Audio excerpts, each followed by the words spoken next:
Hickok 45, your internet shooting companion, coming to you from the beautiful hills of Tennessee. Yes, the home of Alvin York. Who else? Minnie Pearl, Elvis Presley, Davy Crockett, all sorts of people. Johnny Cash, we could claim everybody, even if they weren't born here, right? Because they were made famous here. They are famous for being Tennesseans or Nashvillians and all that sort of thing. But many people we think of as Tennesseans are famous from Tennessee. Actually, like Elvis was born in Tupelo, Mississippi, and I'm not sure where Johnny Cash was born, but we claim them. Yeah, hey, we get to do that, right? So here I am sitting in the woods talking to myself. Well, and a few of you, right? Provided you're really here and you really watch and you listen, okay? If you're sick enough to listen. So we appreciate you coming along for the, it's not a woods walk, it's a woods talk, right? Shooting the breeze in the woods. And I hadn't chatted with you for a little while, so I thought I would. Kind of a lazy weekend, maybe today and tomorrow. It's Memorial Day weekend, okay? I'm coming to you on Sunday afternoon of Memorial Day weekend. And of course, special weekend, tomorrow's special day where we honor and remember all those folks that have fought for us and fallen or not fallen or whatever. And this is a weekend, sit in the woods and yak. And I can pull out firearms and shoot them, right? Because we have a Second Amendment and we have a Constitution that is protected. So we appreciate all of you who have served in the military or anything like the military. And there's lots of things that people do, like, police work, emergency services, and all kinds of things that are thankless jobs and don't pay very well, but people do them. And they do them, for the most part, with a good attitude. And for the most part, they do it right. And all it takes is a few bad apples, a few mistakes to make other folks look bad, right? But that's really on us. If we have a brain, if we have any common sense, we know that most people try to do the right thing, right? In any group, whether it's doctors, teachers, attorneys, truck drivers, mechanics, lawn mowers, people who mow lawn, whatever it is, military personnel, nurses, doctors, people try to do the right thing, and most of the time they do. And very few people out there trying to hurt people or even attempting or intentionally being unprofessional. There are a few though, and of course they get all the publicity, depending on the politics of the world and the situation and the times, right? So it's a crazy world. You just have to really have to block out a lot of that and just kind of know that most people are doing the right thing. And when somebody is not, we nail their hides to the wall. That's where we need to be going here. I'm getting off on another tangent already. But that is one of my thoughts on that. I've talked about. There are a lot of movements, and you can protest this and that, and you can do all kinds of things to bring attention to things. But exactly what are you bringing attention to? What is it you want changed? Exactly, specifically, where? And that's one thing I would like to see more of when people protest something. You might spend time more wisely finding an actual case where it's 99% certain this person acted wrongly or exhibited bad behavior. Maybe it resulted in somebody's injury or death, okay? Go after them with both feet. Use your protest and your resources, financial and otherwise. Hire the best lawyers in this country. And if you think there's a wrong being done somewhere, dig it out. Sick the Johnny Cochran team, quote unquote, on them. Put that money there and fix that one specifically and go to the next one where you're pretty sure it was not professional or it was something that was I don't know, a crime against society. or a segment of society, whatever it might be. I mean, I really think we'd be better off if we did more of that. Find the situation. I always say same thing. You hear all kinds of stories, and it's like the stats on. I talk about some, and here I'm getting another issue where some people don't get the same pay as others, whether it's females, women, or whatever, and which would be an incredible injustice if they're doing the same job, right? It'd be an incredible injustice if somebody who is male and looks just like me is working right beside me and doing the same work and doing it just as well and has the same years of experience or whatever it is, and they're not making the same money I am, or I'm not making the same they are, and we're equally valuable, and we're doing the same work, and again, the same experience, and there's no real difference. Hey, Human Resources departments spend every day making sure that doesn't get violated. I've been in several companies, a couple, 3 schools, and again, several companies within corporate structure. And oh my God, I was even in a hiring in a situation, and it was incredibly difficult to give somebody a raise that was just doing a great job at something, because it would move them ahead of somebody else with the same background or resume. I mean, it was like almost impossible. You had to give them a different title, and they had to earn that title, which they had. I mean, it's just really difficult. But anyway, when somebody is being wronged, some specific situation, go to that company, go to those people, go to that Human Resources department with the best attorney team you can find. Put all the resources behind it and call them out. Sue them. Go for specifics. I think that's one of the things that I would like to see more of. Whoever's protesting anything, go after, and then that would help take care of anybody else who's thinking of violating some equal opportunity. I'm trying to say employment, situation. So anyway, just me. But anyway, back to the weekend. It is Memorial Day weekend, and special weekend. I didn't, serve in the military, as the FAQ video indicates.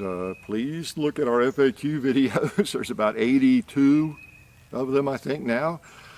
And they are the one playlist. There's 2 or 3 playlists that we keep up to date pretty well. That one, I think, the Deep Woods Thoughts, and some other, I don't know, but a lot of them we gave up long ago. Military rifles, or some of that stuff, shotgun. We don't even try. Okay, you just need to search the channel. But anyway, the FAQ videos are pretty well up to date. So no, I never did serve. I was busy bouncing a basketball, chasing girls, when I was in college, and I had a pretty high lottery pick, during the draft, and so tough choice. Let's see, should I go to Vietnam? Or should I maintain my scholarship and continue playing basketball? So it wasn't much of a choice for me. Pretty easy choice for me, especially since we were not invaded, or anything at the time. But we appreciate everybody that has served and is serving. Most of you already know my father was in World War II, and D-Day and everything, and it's just. It's just amazing when I think about that. But anyway, big weekend. I had a pretty interesting weekend that you're probably not interested in hearing about. Or, I taught for 29 years, and many of you know that already. And I taught my second incarnation as a teacher. I taught for 23 years when I came back into teaching from business. And that's where I had to quit in order to do this full time. I really wasn't really retired. People call me a retired teacher. I'm not really retired. I just couldn't do both. I always say I couldn't do both well, implying I did either one well or do either one well.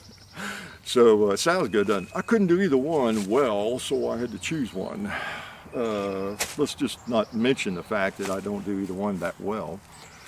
But anyway, I wrapped that up 5 years ago, and I had a 7th grade class, was my last class. That was just a great class, and I have followed them through and gone to ball games and different events and plays and such for the last 5 years since I've been away, because I miss them. I miss teaching, and it was neat to see them grow up still.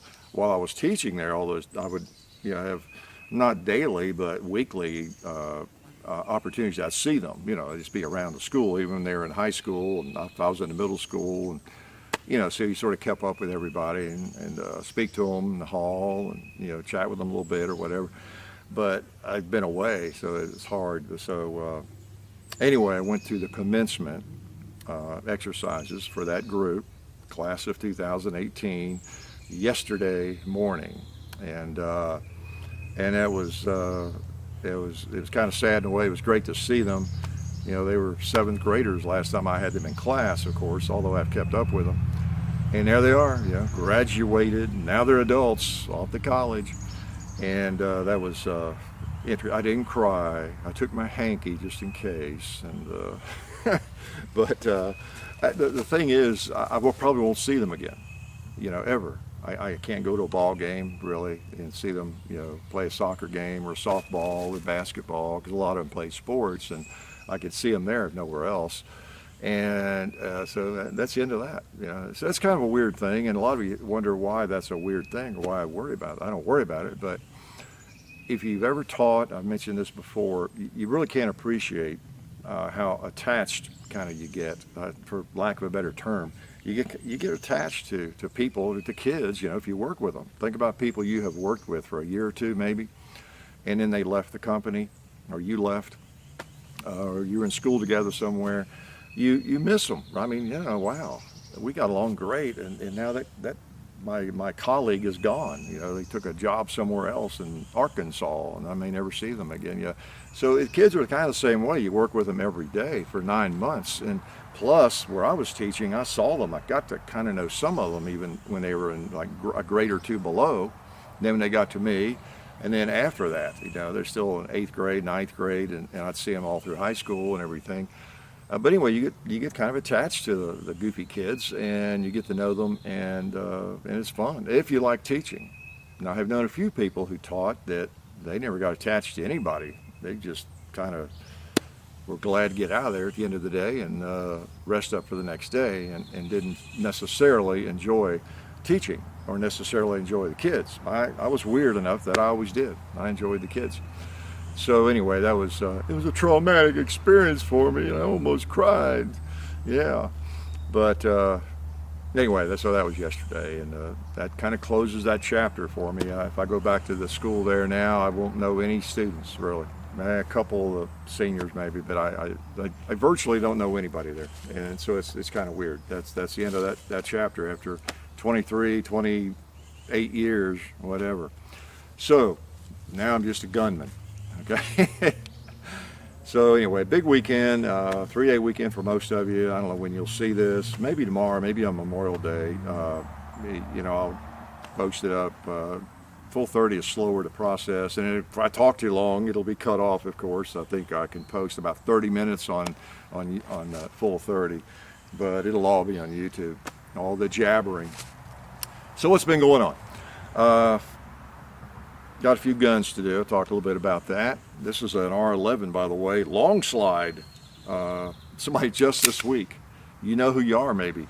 You recommended this, and I had recommendations before, but somebody did, and sometimes that's the way it works. There was a message. This is what, Sunday. It was like, I don't know, maybe Monday of this week. I saw a message asking to do this again, and I went straight, before I even went through any other messages or comments, I went straight to Bud's site, and I just looked for it, and then I requested an email to get one for the e-gunner auction, because I wanted to do it. I've not done a shot of long slide in a long time, and hadn't shot a 10 millimeter for a while. 10 millimeter seems to be getting more popular, if anything, So yeah, let's do that thing, and I just ordered one up, and it's here. So sometimes it works that way. Other times, as you know, some of you have been asking me to do something for 10 years, and I hadn't gotten around to it. We do a lot of things you suggest. We do a lot of things that I just like, or John likes, and it's just a variety of things. But anyway, so some other firearms we'll be doing, I'll talk a little bit about. What's been going on? We got, gosh, I guess it's been 2 weeks, right, since we got back from Dallas. NRA meeting, and met a lot of you there. Thanks for your support, and thanks for coming to the meet and greets. We had a great crowd at every meet and greet, huge crowd at the Federal and well, SDI. We did 2 or 3 at those things, and of course, just walking around, we're meeting a lot of you, and we've met hundreds of you, and you know, as one of the primary reasons we go, to tell you the truth, is to just meet you all. We know what new products are out there, what's coming out generally, and what's going on. But I mean, it's not the only reason we go. We'd love to be around 80,000 or whatever it is, like-minded people, and see all the guns and all that. So it's an incredible environment. But one of the important things, though, is to see you guys and shake your hand and all that. It's a little grueling at times, but it's worth it. You'll never hear me complain about it. When I say I appreciate you all, please know I mean it. I from the bottom of my heart. I hear people say that, real celebrities, on TV sometimes will talk about that. Thanks to the fans, thanks to y'all, thanks to y'all. And I always just kind of shuck that off, yeah, right. Take your millions to the bank and all that. But I think in most cases, and you can tell, they really are appreciative. We're appreciative, we're not real celebrities, but we are so appreciative because, again, it wouldn't happen if it weren't for you all watching. You make everything possible, just you as the audience. You say, well, what am I doing? I'm just watching your videos for free, or I'm a Gong Club member on Patreon, I'm paying a buck or something, or $5 or something, which is not necessary, right? Not essential, but we appreciate the ones that do it. So what do you mean, thanks? I'm not, well, yes, you are, because you're part of the big number. Oh, cloud cover, nice. I've been out here working, you can tell I'm sweaty, sorry about that, but I've been working and hacking. I got a new machete, dangerous, I've been hacking limbs and things. But you're one of the numbers, and that's enough. That makes the difference. So we can continue doing what we're doing. So we appreciate it. Really, really, really do. Glad you watch. We're not creating a cult here. We just want to make sure you are appreciated. There's no. You're just I'm assuming a person that likes firearms just like us. Even if you don't have any yet, or you're thinking about it, and there's no deep dark cult here or anything, but we appreciate you watching. But anyway, the NRA meeting was so cool, and many of you were there, so you know what I'm talking about. And I talked to a lot of you that were there for the first time, your first NRA meeting, and it's just quite an experience, isn't it? I think it surprises everybody, no matter what you're expecting or how big it is. It still surprises people. I think the sheer number of folks, and then of course all the vendors and the gun companies and the meetings and everything. It's quite an event. It just takes over a city. Like Dallas became the NRA that weekend. Again, as I've said before, even if you're not an NRA member or you've got a grudge against the NRA, you think you know everything they've done wrong, and you think that they're the ones responsible for every piece of gun control that has come along the pike for the last 100 years, and some people believe that. Well, yeah, I guess you could say that. Yeah, just like the Nashville Fire Department's responsible for every fire in the last 50 years because they didn't put it out, right? But be that as it may, whatever your opinion is as valid as anybody's. But you would enjoy those meetings. Just hold your nose if you hate the NRA. If you like firearms. Now, if you don't like firearms and you hate the NRA, you may not like it. If you don't like hanging around people who love firearms and are supporting the NRA, maybe you shouldn't hang around there. You wouldn't like it, maybe. But most people, if you're a shooter, you have an interest in firearms, put it on your bucket list. Really do that. It's quite an event. Dallas was fun. John and I ate several places. They were really good, and just saw a lot. I didn't see a lot of celebrities this time. I don't know. We just missed them. Other than Such, we saw you guys again. You guys are the celebrities, so pretty cool. It must be perplexing. There were some demonstrators. You probably heard about it. This is old news. We don't. if you're looking for the latest controversy or the latest drama, the latest anything, we're not the ones that provide that, as you know. So this week's down the road. Many of you already know there were some demonstrations there, anti-gun demonstrations. They were relatively small, and we walked by some of those on the way in and out of the convention center, and it's interesting. I was thinking it must be perplexing to people. There's got to be a lot of anti-gunners, even in Dallas. I know it's Texas, but there's a lot of anti-gunners everywhere, especially in cities, urban areas. But it must be perplexing in some ways. It must burst their bubble to some extent, although they would never admit it. I don't know what the final number was. Everybody throws around numbers like 75 to 90 or 80,000. I don't know what the final count was that showed up, but say 80,000, for example. 80,000 gun nuts, in their view, come to their city, hang out in their city, eating in their restaurants and just doing everything for 3 or 4 days. There really are probably some of them who are so naive. Maybe they're really young and really naive, and they've been fed all of that that pablum about how violent gun owners are. And my guess is, correct me if you know better, there were probably no more shootings in Dallas that weekend than any other weekend. My guess is there were probably fewer shootings of any kind in Dallas that weekend. I don't imagine there were any road rage incidents where NRA members got in gunfights with each other. I bet none of them even held up a liquor store. So I, of course, am trying to be funny, but really I would guess that some people are a little bit perplexed about that. Well, what's the deal here? We've got 80,000 gun nuts come to the city, and it just looks like a normal group, especially if they saw us, going back and forth, and most of us walking from a hotel there downtown, to the convention center and back and forth, and eating in restaurants. And I'm sure there were some servers in the restaurants, probably of the progressive anti-gun persuasion, here and there. And I'm just sure there were a lot of surprises, and which is good. That's what I've tried to do my whole life, just surprise people, if they're of that thinking. Hey, in my case, I'm just kind of a regular guy. I played basketball, I went to college, I was an English teacher, I was in business, I was kind of in the publishing world, and but alongside that, I've always been a gun nut. I've always enjoyed shooting. Can you believe that? And so those kinds of situations are great of the NRA meeting in Dallas, when just that many people converge on a city. It'd be great if we could have something like that, like about once a month in a different city. Well, exactly like that. Bring in 80,000.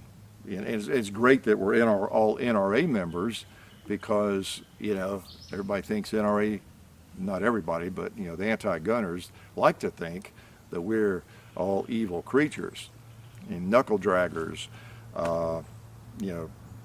and so we come to the city and everything's fine.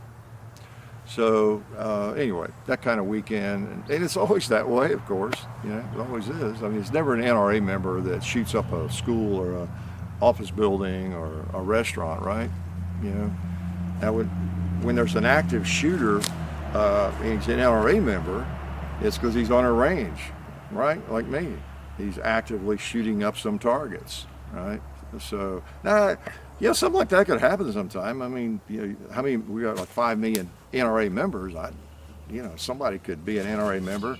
They could, I don't know, be on some antidepressant, or they could just, something could happen. I mean, it's just like there's rarely ever any criminal behavior involving carry permit holders. I mean, it's almost non-existent, but I think it's happened a time or two.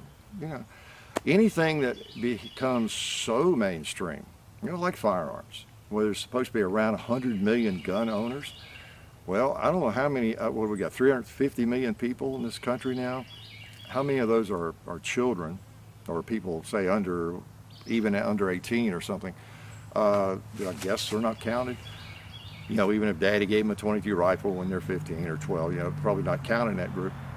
So, I don't know. So if you look at the number of the adults, you know, walking around, driving around, going to work and back and forth, I don't know how many people that would entail. That might just be, I don't know, 200 million, maybe. I don't know. I don't know what the number would be. So you got a huge percentage of this population that own guns. So there's going to be a bad apple, you know, in that crowd. Now, I'm talking legal gun owners. You know, even legal gun owners. There may be somebody that just flies off the handle and loses. That could happen. My gosh, out of 100 million people or 50 million people. You know, just like you have a preacher or a priest or a doctor or a nurse or a teacher that is guilty occasionally of some horrific behavior, you know. But generally speaking, you know, it's just not much of an issue, right? So anyway, yeah, NRA members, you know, we're the good guys. And you don't have to be an NRA member to be a good guy. I'm just using that as an example. We gun owners is what I should say. We are, for the 99.9%, we're the good guys. We're the good guys. And we shouldn't be ashamed of that at all, of course. And we should flock to cities and swarm the cities and not be ashamed to admit and talk about the fact that we are an NRA member, or we're Gun Owners of America member, or whatever, Second Amendment Foundation member, which I am of all those, but we're a gun owner, you know, and represent ourselves well. And that's kind of what we're doing, you know. That's what we're doing. So it's neat to be with that many in a city like that. So anyway, but you know, the old school shootings continue. I guess now that school's out pretty well, that should subside, you would think. But it's just a weird world we live in. Obviously it has nothing to do with firearms availability. I mean, firearms have been just as available since I was born and long before I was born. It's a cultural change, and media has a lot to do with it. You know, I mean, you think about it. Well, and just we could go into lots of reasons, right? Whether, you know, there's more children raising themselves, you know, on all different levels, right? Without much supervision, without much help getting through this world, navigating this world. It's a difficult world when you're a teenager. Think about it. Back when you were a teenager, whether you're female or male, especially us guys, I mean, it's a miracle any of us lived through those teenage years, you know, being 16, 17 years old, 15, middle school, the bullying, and I mean, it's a hotbed for problems, you know, in our minds. I remember those years. I was not Mr. Perfectly adjusted during those years, and who is? And I remember being bullied, and I just remember, you know, it's just, in fact, that reminds me, there's a kid I'm going to go look up. No, you know, so my point is, it's a difficult time. And of course, we have to keep our guns locked up. If you have teenagers, teenage boys especially, you do need to keep your guns locked up probably. Now, some of you would disagree with that. You know, you're living in a rural area like I am, and you go hunting with your son, and he's got his shotgun in his room and all that. And, you know, like I did and all that. But I don't know. It's something to think about. It's something to think about. To, you know, give them plenty of access, like I did with John. You know, anytime you want to shoot, you know, here, let's go do it. Anytime you want to hold the gun, here, let's go do it. You know, keep that curiosity, you know, satisfied. But I don't know, you know, through some of those teenage years, it's a difficult time, and you don't know always what's going on in their heads. You know, that's an understatement, right? You know, so it's good to be under control, I think, of the firearms. You know, no matter how much you trust that 16-year-old, 15-year-old, 14-year-old, whatever. But anyway, the point I was getting to is, you know, it's a different world with social media, the internet. Like, you guys are on the internet right now. So am I, sort of, right? Or will be. I will be when I get this posted. I'm in the woods right now, pretty far away from the internet. But here I am pontificating. But, you know, with social media, and we all know this, it's kind of a fascinating thing to me. It's an interesting thing to study and think about, how the world has changed. Because the first 30 to 40 years of my life, 40 years I guess, there was really no internet. There was no, very few people even had a cell phone, you know, and, you know, it was just a different world, totally different world. And so it's interesting having lived through both of those times, because now there's a group. There's a group for everybody. I heard someone mention something about this in an interview the other day, how no matter how weird you are, or how unbalanced you are, how strange you are, how depressed you are, I mean, you fill in the blank what words you want, how hateful you are, how angry you are about something, maybe something totally stupid. But no matter what you're going through and how kind of rare it is that maybe you're at an extreme point with that anger or that depression, the feelings it's causing, the thinking it's causing. Nobody, you know, in your school might be where you are, thinking these weird thoughts because I don't know, maybe you're on an antidepressant, you're on some medication, you know, that's helping cause it, you know, which is a whole other topic, right? Well, with social media and the internet, there's a group for you out there. There's a whole world, seemingly, of people out there to validate whatever it is you're feeling, whatever it is you're thinking. There's a group of people out there to encourage you. If you have violent notions, you think you're a Nazi, or you think you're angry, you need to get even with people, or just whatever it is, whatever hatred you might have,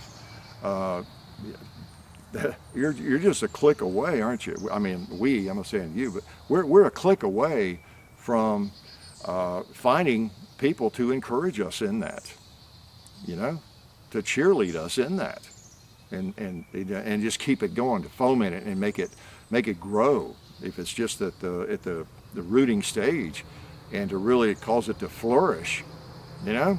And these people are anonymous for the most part, you know. So anyway, the social media, and of course that's on a lot of different levels. Yeah, I mean, I could start a YouTube channel tomorrow.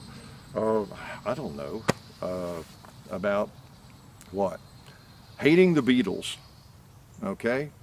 And coming up with some bizarre notions about the Beatles. Maybe there are some bizarre things about the Beatles, but in today's world they seem fairly tame, right? But I could come up with all kinds of things, conspiracy theories about the Beatles, how they were actually secret agents, you know, for the English government or something, and they were spying on our government when they were over here, and it's all in their songs, and I've got lines from songs to prove that. I mean, I could probably think about that a little bit, being the genius I am, and put together some credible evidence, at least to someone that's not too smart.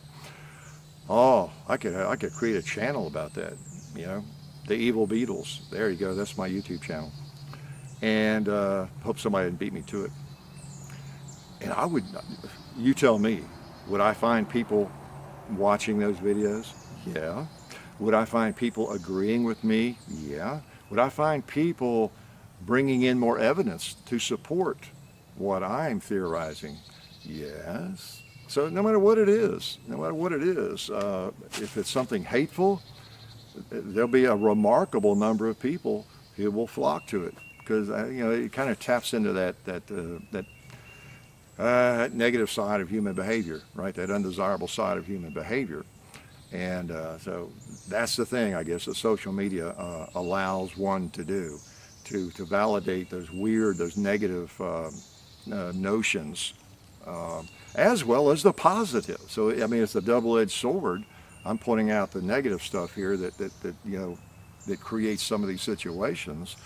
It could even be potentially dangerous, right, for us, our students, our kids, you know, all that. But obviously, most people use it for a positive purpose. I think this is a positive purpose, you know, what we're doing, you know, education about firearms. And you probably go to YouTube or the internet, to social media for lots of positive, mostly positive things, you know, what you would consider positive. Maybe a religious group you belong to, or just anything, professional groups, you know, from your profession, and you learn a lot from that. You know, your hobbies, all the various hobbies, you know, whether it's about cars or firearms or wine or cheese or whatever it might be, you know. But there's still that other sliver, that same power is there for them too. So anyway, that's the thing. I don't know how you fight that totally.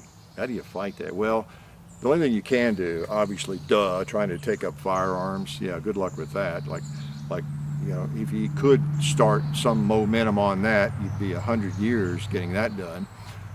So meanwhile, what do? Nothing happens. This summer, there had better be something done in every school system. It was about 2 or 3 school shootings back. I wrote that piece on Facebook, kind of an open letter to school administrators and boards, and okay, so this is really bad. Now, what are you going to do tonight? What are you going to do tomorrow to help protect the kids in your school? They're sitting in your classroom. What are you doing? You think you're going to get guns banned? And if you did ban them, do you think you're going to find them all? So what are you doing right now to make your school safer next week? And so now we got 3 months. Well, whatever, a lot of weeks. So we'll see what happens. And I've said before, I don't mind paying. I don't even have kids in school now, but I will gladly pay a higher tax. Not $10,000 a year, but I will pay a higher tax. Let's just spread it out over everybody in the county, and whatever it takes to get those metal detectors, get those doors taken care of, and those lower level windows, bulletproof glass, the doors where you can't just shoot a hole in the glass and reach in and open it up. Just that basic stuff. Hire some armed guards for the 1 or 2 doors that you do have available. Have a metal detector, and there's some expense involved with that. And then there's other things on the perimeter. Other people have offered some really good solutions for. It's not cheap, but then again, it's not billions and billions. Every county should take care of most of that themselves, and not wait for the darn federal government to take care of it. Do something now, do something this summer. And just like most of the inner city schools and urban schools, they don't have, you can't get into a school. They've got the metal detectors, lots of them, and so there's the answer. Then focus on gun control if you think that's ever going to happen, okay? But get the kids safe. Do it now, this summer, okay? Do it before the summer is over, okay? The students are upset about it, and again, I'm not going. You haven't heard me come down too hard on them. They're 16, they're 15, they're 18. Not to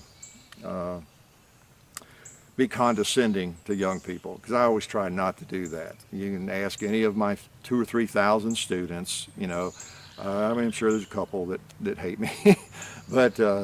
I was never condescending to them. I just enjoyed teaching, and I enjoyed kids.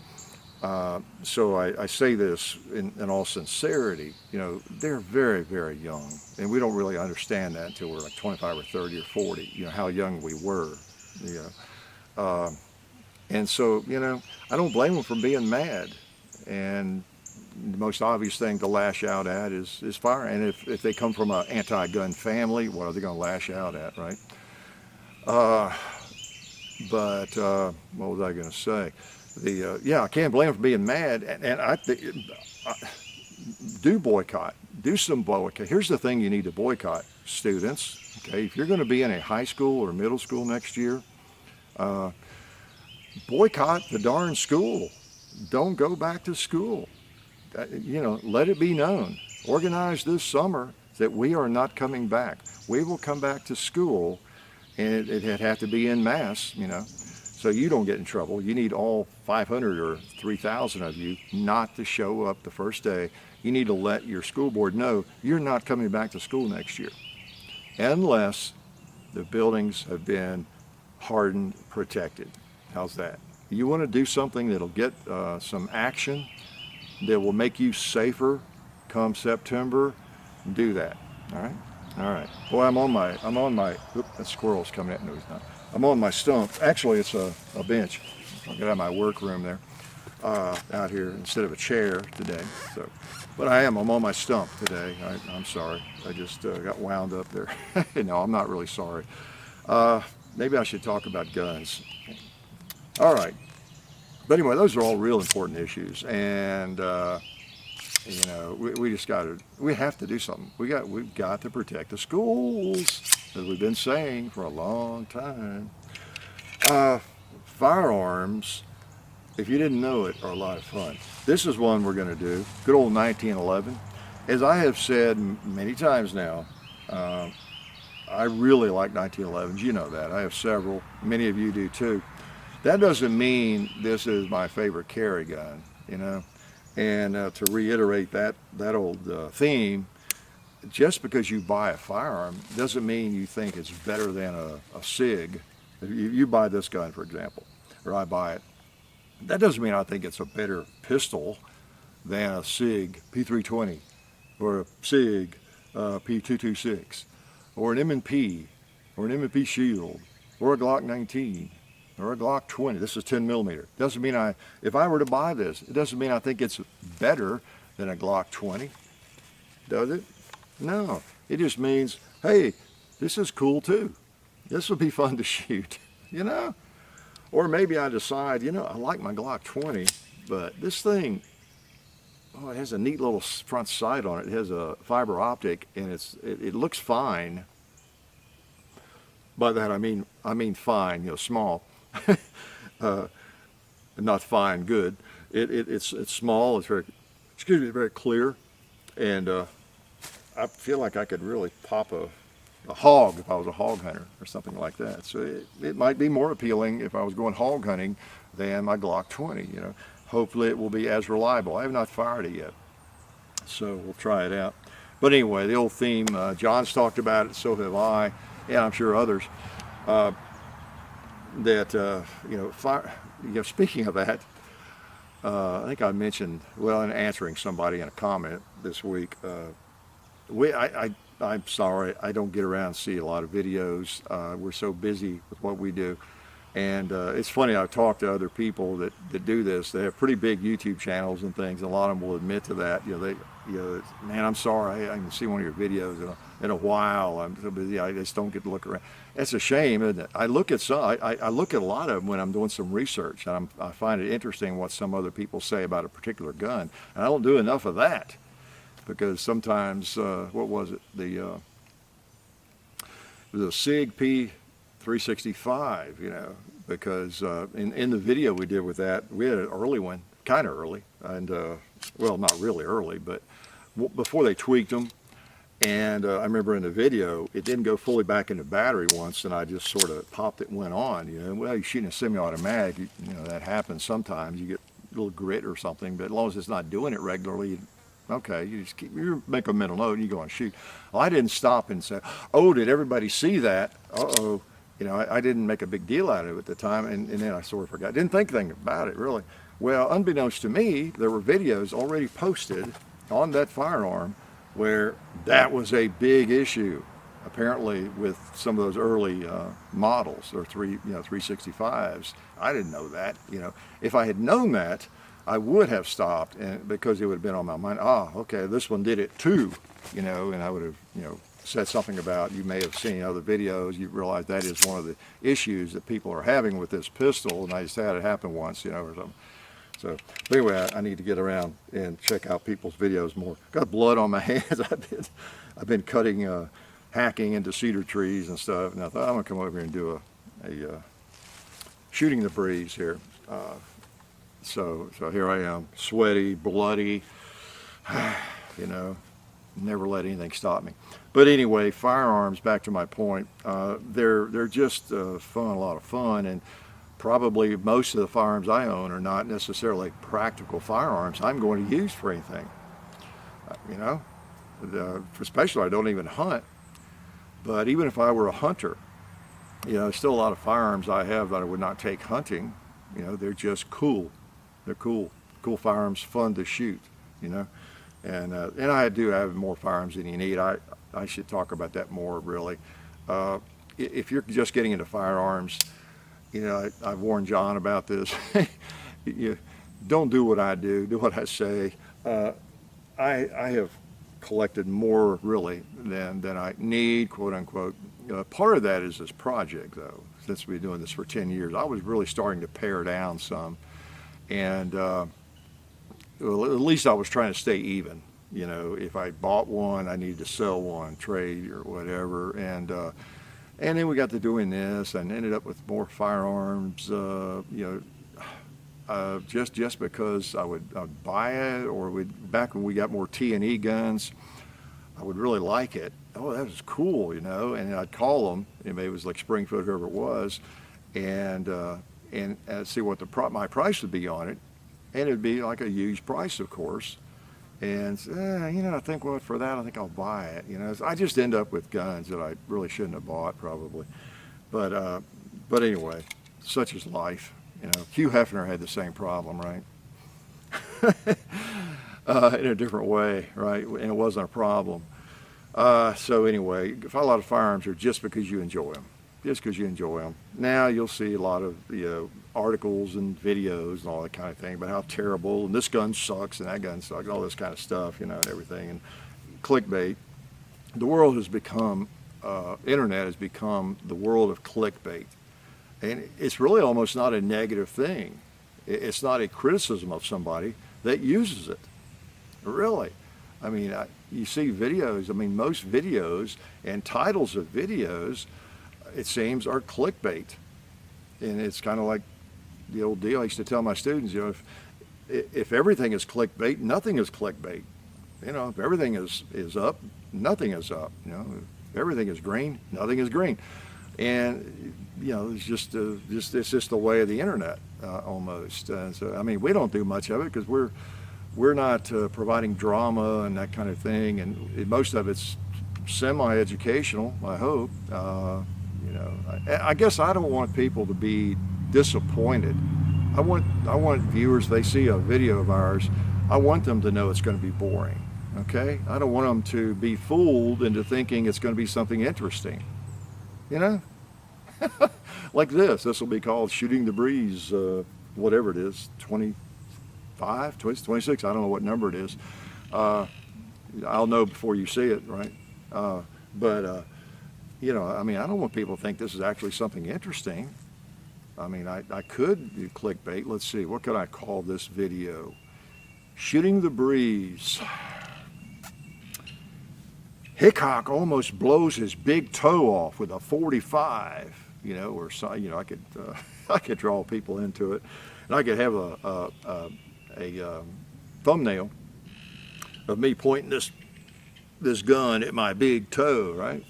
I could probably break a record on views for Shooting the Breeze videos. Probably get 150,000 views on a boring Shooting the Breeze video. But about 50,000 or more of those people, it would only be because, and they'd be mad.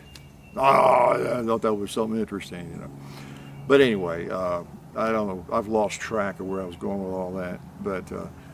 But firearms are just fun, and any gun that appeals to you, it's something that's a potential for your collection. Just don't overdo it like I have. Okay. Some other guns we have coming. I have just got in a Henry big boy, which we've done, but this one is in 327 Federal Magnum. So that'd be interesting to do, and a lever gun. Interesting little cartridge. So got that. I still haven't done a video, chapter 2 with the Kimber K6S, that I bought recently. I'm still really liking that revolver. Again, coming from a Smith snob, you folks, if you've not looked at, if you're looking at carry revolvers, maybe even pocket revolvers, and you don't mind a little weight, heft, not having to wait for it, but a little heft, because I think it's 23 ounces. Man, that's a nice revolver. And if you don't mind a concealed hammer, and if it's for defense, I will be opinionated on that. You need to get used to a concealed hammer if you're carrying a revolver for defense, like in your pocket or like that gun. That's not a negative. That I guess maybe I'm a little too opinionated on that, because I sort of mastered that a long time ago and got over that a long time ago. But if you're going to carry that on a belt holster, I guess it's a different deal. But But if you think you're going to have that in a jacket pocket or your pocket, a pocket holster, any time at all, and you want a little revolver, really try to get over that hammer, that exposed hammer. You don't need it. You don't need it. Get one with a nice trigger. If you feel like you need to take a precision shot, you might someday. Well, so many of those, the Rugers, all of the Smith, the 642 I have, it's in my pocket right now, by the way. And I've been carrying that K6S in my pocket a lot. I can pull that thing out and work that hammer and get it very quickly right to where I want it, and it's just like single action, you know. And plus, if it's up close and dirty, none of that even matters. If it's in a defensive use of something, it's either you pull it out, pull the trigger, you know. So anyway,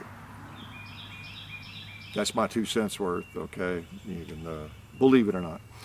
What else? What are the guns? There's another one I can't. Oh, I know what it is. I know what it is. Finally, after all these years and so many recommendations, suggestions to get a Taurus PT92. I have one. I've been shooting it. Okay, so we'll do a video of that soon.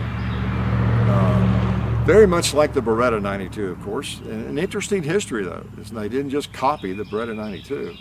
And but wow, are they so similar? And I tell you, if I was going to carry the Beretta, if I was shopping for the Beretta 92 as a possible carry gun, defensive gun, whatever, I'd be looking at that Taurus because it has the safety like this, like a 1911. You can carry it cocked and locked, you know, or you can carry it double action ready. And the safety's right there, just like this. It's not up there. It's not that strange up on the slide, decocker safety and all that. So it would definitely be my choice. First thing, and everybody I've talked to, and my own experience and knowing other people that shoot the things, is they just as reliable, unless you have a different experience. I think the magazines might not be as quality. That's the only thing, but that would be the gun I would want if I was going to carry that configuration, you know, because of that thumb safety and everything. So basically that fixes the one big problem, you know, with the Beretta 92, other than it's an awful big gun for a 9mm. So anyway, and there'll be some other firearms we've got. We'll be showing you, and I bet you I have talked for a freaking hour, haven't I? That happens every time. I think I'm just going to chat for about 30 minutes. That way it'll all go up on full 30, and it, you know, won't be a problem. So anyway, get ready for it to get cut off on full 30. Go over to YouTube and finish it, because I know you wouldn't want to miss a second of this thrilling conversation, this thrilling one-way conversation, right? So I've reacted about a lot of stuff, and just stuff that comes to mind. And, you know, when your mind is like mine, there's no telling what will come to mind. Oh, I know one thing I was going to point out, too. This old tree, I think I've shown that before. It's a big tree. I can't reach around it. And it's way up there, oh, man, I don't know, 100, 150 feet high. It's a big old poplar.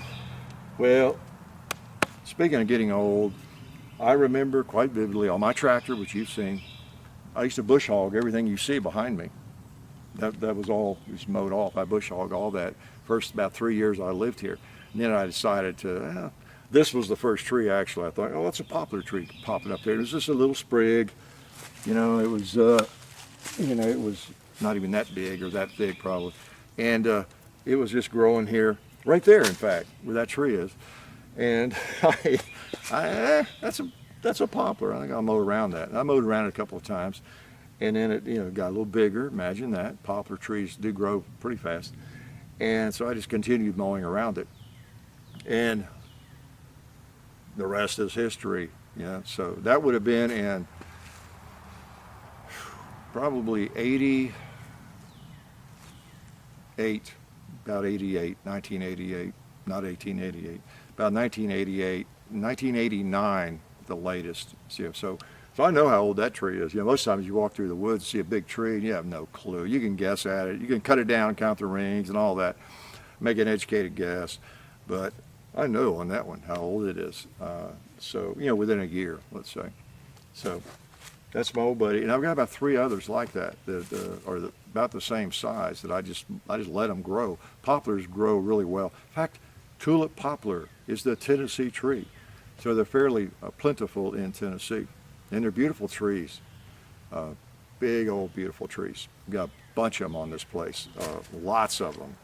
So anyway, I knew you were curious about that tree and how it got there. See? I can ramble with the best of them, can I? So anyway, yeah, again, Memorial Day weekend. Hope you stop and honor, the vets and all the folks that have fallen out there in defense of us over the years, many, many years, right?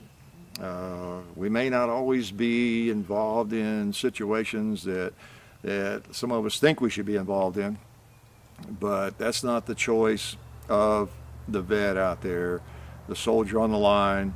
That's not their choice. They didn't choose to get involved in this country or that country, but they answered the call. They were there, and we could argue sometimes that it's maybe more of a worthy cause, than it is other times and all that.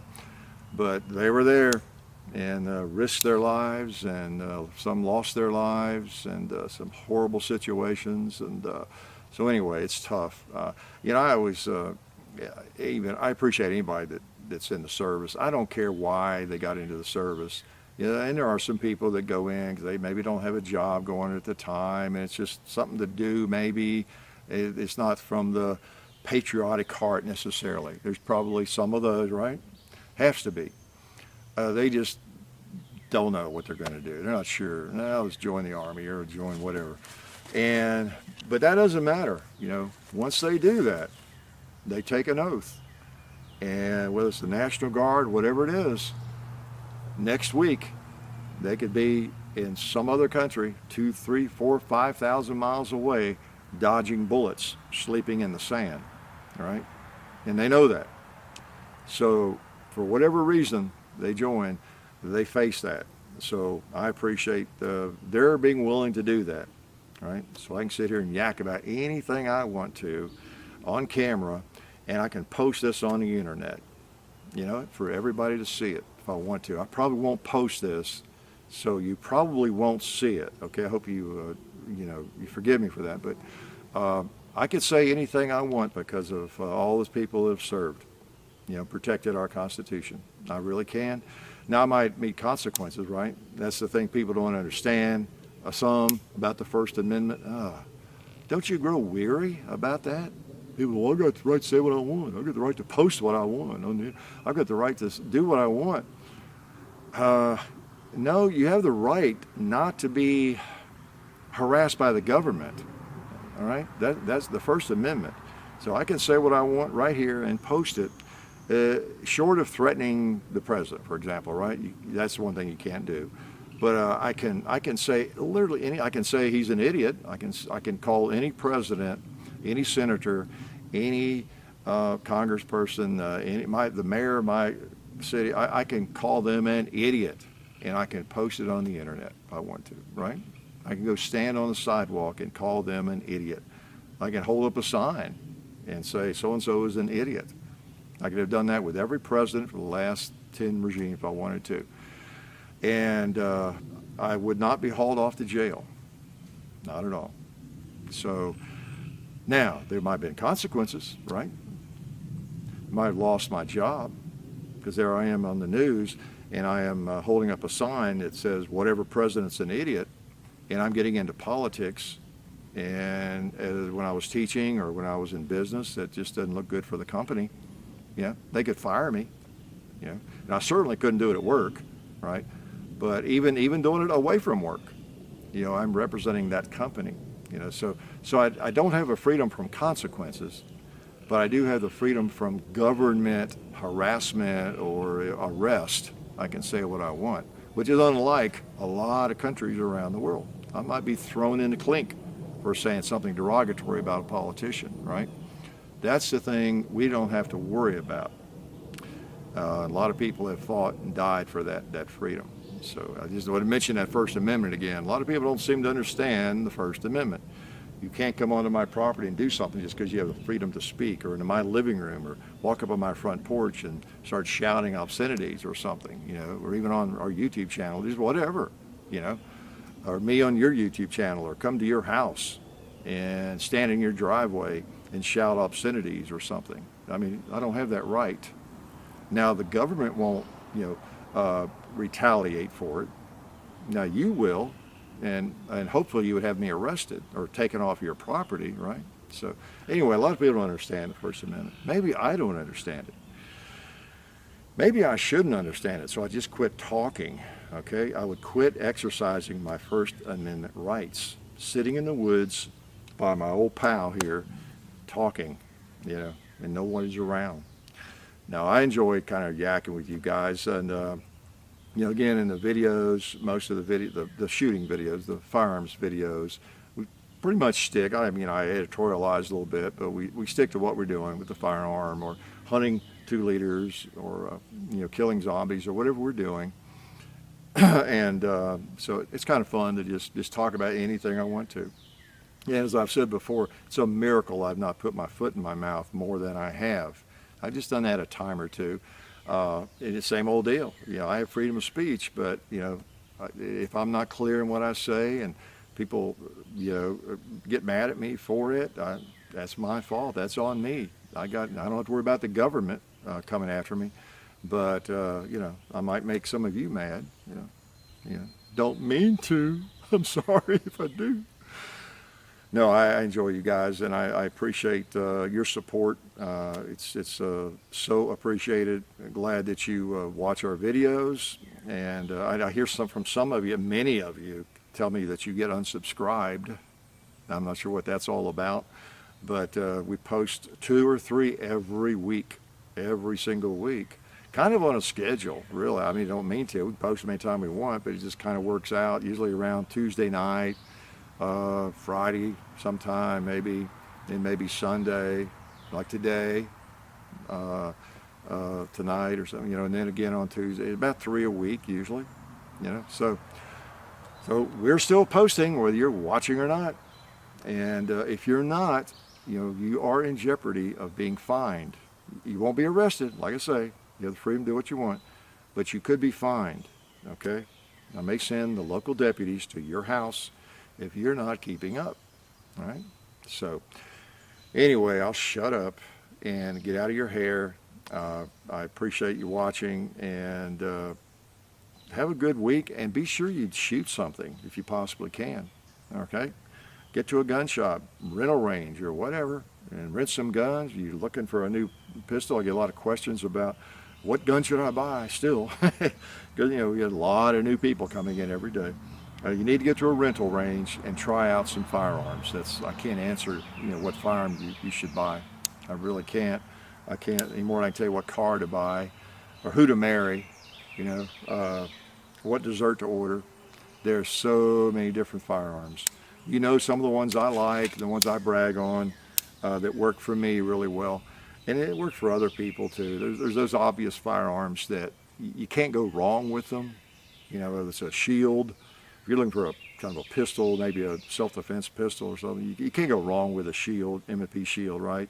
Or any of the M&Ps, the Rugers, or the Glock 19, Glock 43, Glock whatever, 26. You can't go wrong with those. What else? I'm not leaving out your SIGs, all your main pistols. Just go on the forums and go try them out at rental ranges. Then go on the forums and see. Could be one you like that you start searching around and you see, wow, a lot of negative stuff about people having malfunctions with it. Hadn't been out long or something. Well, you can uncover that kind of thing. There's always going to be somebody that hates whatever it is. You ignore that. Got to ignore the haters like we do. When the haters reach whatever, 10%, or 20 or 30 or 40 or 50%, then we're going to notice them, right? But you're always going to have haters of everything, whatever it is, if you're doing anything. So don't pay any attention to someone who just hates M&P pistols, or hates the Shield, or hates the Glock 19, or they have all this trouble with it. Malfunctions every time they get one. Glock 19 or an M&P Shield. Nobody else has trouble with them. These are extremely rare, So you got to search around and look at the forums and get real people's opinions and experience, and that helps a lot. And hopefully our experience helps a lot, because you see what you get what you see in our videos. As you know, if you've seen many of them, guns are I sort of say is likely to malfunction as not. That's not what I mean. If they're going to malfunction, you'll see it, okay? Because they'll malfunction in the video, and they do sometimes. Some really prominent firearms, and so anyway, that's just the way the cookie crumbles. Make me shut up, will you? Oh, I got to do this stealth. Stop the recording here. Okay, pretend you don't see this button. So it's been good talking to you. I'm sorry you all have been so quiet. I'm sure I'll hear from you in the comments. Life is good. Oh, I didn't get a